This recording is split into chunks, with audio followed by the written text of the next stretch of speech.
Olá, queridos. Hoje damos início a 2 Crônicas, capítulos 1 a 4. Lembre-se, primeiro leia as porções da Bíblia para você ter o melhor proveito, para depois assistir os vídeos, tá bem? O verso número 1 do capítulo número 1 já começa eletrizante. É um resumo de uma graça de Deus sobre toda a humanidade. De Salomão, filho de Davi, fortaleceu-se no seu reino. O Senhor, seu Deus, vai explicar qual é o motivo do que o reino de Salomão foi um reino muito forte. Deus. A Bíblia diz, o Senhor, seu Deus, estava com ele e engrandeceu muito. O fato de você ser grande, o fato de você, aonde colocar a mão, ser abençoado, o fato de você ser uma pessoa próspera e de sucesso, a quem você acredita isso? A você mesmo? Ao que você semeia, ao que você planta, que naturalmente colhe, as suas habilidades? Saiba de uma coisa, se não é a graça de Deus sobre a nossa vida, não tem como, de alguma forma, sermos fortalecidos naquilo que fazemos. Seja o casamento, seja os nossos filhos, seja as nossas finanças, seja o nosso ministério. Então, entenda algo. Deus é o motivo, Deus é a razão sobre qualquer coisa ser forte. Seja um país, seja uma família, seja o seu ministério. Amém? Uma outra coisa muito importante que diz ali, Salomão vai até Gibeão e lá ele então vai até o tabernáculo construído por Moisés, que está lá nessa cidade específica, diferente de onde ficava a Arca da Aliança, em Jerusalém. Ele vai até Gibeão e lá ele oferece sacrifícios a Deus. Olha que interessante a quantidade de sacrifícios no verso 6. E ofereceu 1000 holocaustos sobre o altar. Essa é uma característica do reino de Salomão. É extravagante, é gigantesco, é cheio de prata, é cheio de ouro. É tanto que tem dificuldade para se contar as coisas no reino de Salomão. Por quê? É muita fartura, é muita força, é muito vigor. O seu nome, por ser pacífico, é uma característica do reino de Salomão nessa época, um reino de Israel de paz. E então ele cresce de forma extraordinária. E Salomão, é uma característica dele, ele oferece muitas coisas, ele é muito extravagante. Ele ofereceu aqui 1000 holocaustos a Deus. E diz o verso número 7, uma coisa que Deus pergunta a Salomão, que é, pede o que queres que eu te dê.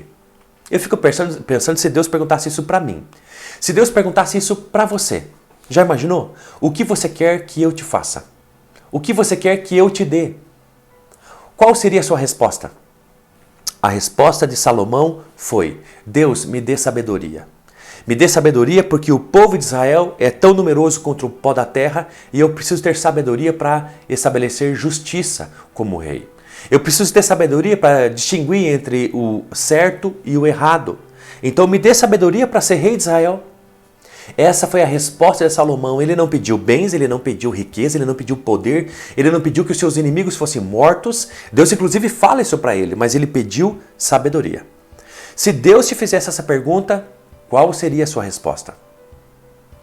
E então, porque a resposta de Salomão foi sabedoria para poder ser rei de Israel, Deus então disse, porque você pediu isso e não pediu as outras coisas, sabe de uma coisa, eu vou te dar o que você pediu, sabedoria, mas também, diz o verso número 12, vou te dar bens, vou te dar riqueza, vou te dar poder, vou te dar honra, vou te dar paz.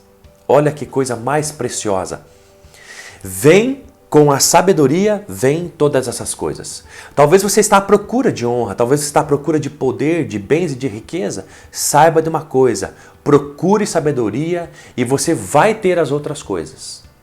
Por quê? Porque o princípio de sabedoria é o temor a Deus, diz o livro de Provérbios. Então busque a sabedoria, busque o temor a Deus e consequentemente você vai encontrar honra, riquezas, bens e paz. Uma outra coisa muito poderosa, que diz ali no final do capítulo número 1, vai falar a grandiosidade desse reino, no verso número 15. O rei Salomão tornou o ouro e a prata, tão comuns como as pedras em Jerusalém. Você tem ideia disso? E o reino de Salomão tinha tantas riquezas, tanto ouro e prata, que a ouro e prata era comum como pedras na rua. Olha que impressionante esse dado específico.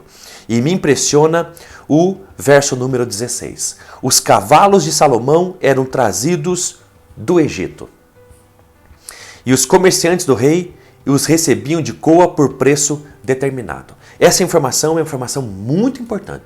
Salomão comprava então cavalos do Egito, porque ele fez uma parceria, uma aliança com o faraó do Egito, e isso muito perigoso. Ele se casou com a filha do faraó. Foi uma das suas primeiras esposas, talvez, se não me engano, a primeira esposa dele. E ele então fez uma aliança com o Egito, e você sabe que a Bíblia diz lá em Deuteronômio, capítulo número 16, verso 16 ao 17. Uma ordenança do Pentateuco, da lei de Deus. Se Salomão, eu fico pensando se ele tivesse uma cópia da lei que todo rei de Israel devia ter, para poder ser rei baseado nas Escrituras, e lá diz, e eu vou até ler para você o que diz em Deuteronômio capítulo 17. Mas quando estabelecer um rei na terra que eu lhes darei, ele não poderá acumular cavalos para si. E Salomão fez isso.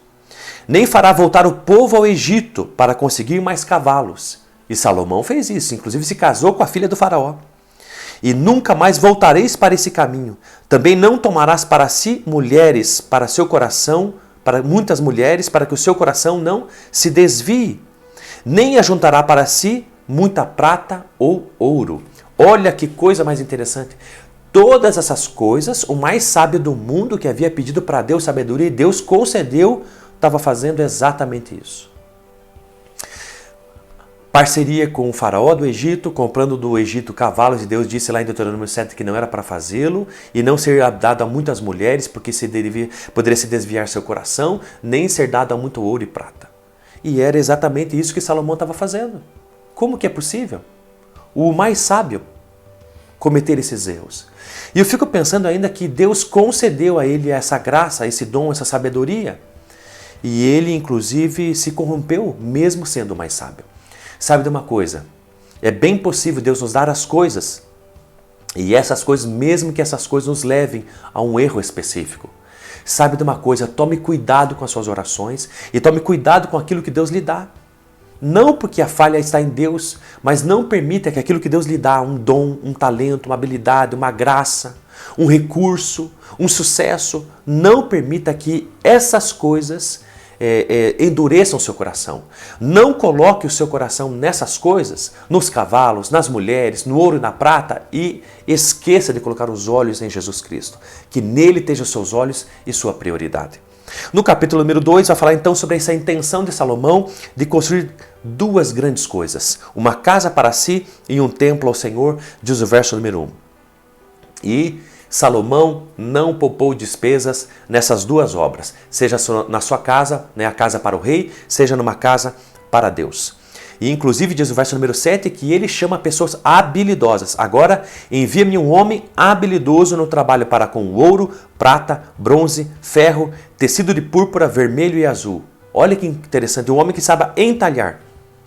Então Salomão pede uma pessoa específica que saiba trabalhar com todo e qualquer tipo de material que ele usaria para construir tanto a sua casa quanto a casa de Deus. E aqui eu faço uma pergunta. Ele busca um homem habilidoso, ele busca um homem com talentos, ele busca um homem com destreza, que saiba mexer com as coisas, que tenha habilidade, conhecimento, inteligência, rapidez. E você é uma pessoa habilidosa? Você tem algum dom? Você tem alguma coisa que você é hábil, que você sabe fazer e com destreza e com excelência? E eu quero te fazer mais uma pergunta. Aqui um homem habilidoso que Salomão chamou para construir a casa de Deus. Eu quero chamar você. Eu quero chamar você para usar a sua habilidade, aquilo que você é bom, seja numa língua estrangeira, que você é fluente, seja numa habilidade de um instrumento, seja de trabalhar com pessoas, com crianças. Talvez você trabalhe com crianças, talvez você tenha formação educacional. Por que não usar a sua habilidade na casa de Deus?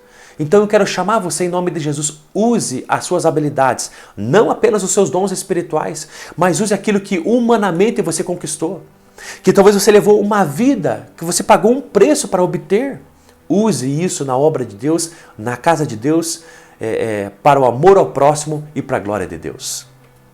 No final, então, desse capítulo vai falar sobre trabalho forçado aos estrangeiros, que Salomão usa esse trabalho forçado para os estrangeiros, mais de 150 mil homens para trabalhar também, cortar madeira e trabalhos específicos. No capítulo 3 vai falar sobre detalhes da construção então do templo.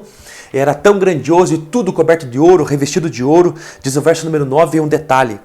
O peso dos pregos de ouro era de meio quilo mais ou menos. Olha que interessante, só os pregos, em toda essa construção da casa de Deus, cada prego pesava meio quilo de ouro.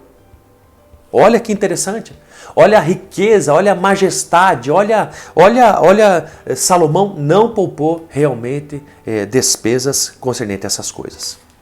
No capítulo 3, termina então falando sobre detalhes desse templo, no capítulo 4 também, mas eu termino esse vídeo dizendo uma coisa do capítulo número 3, verso número 17.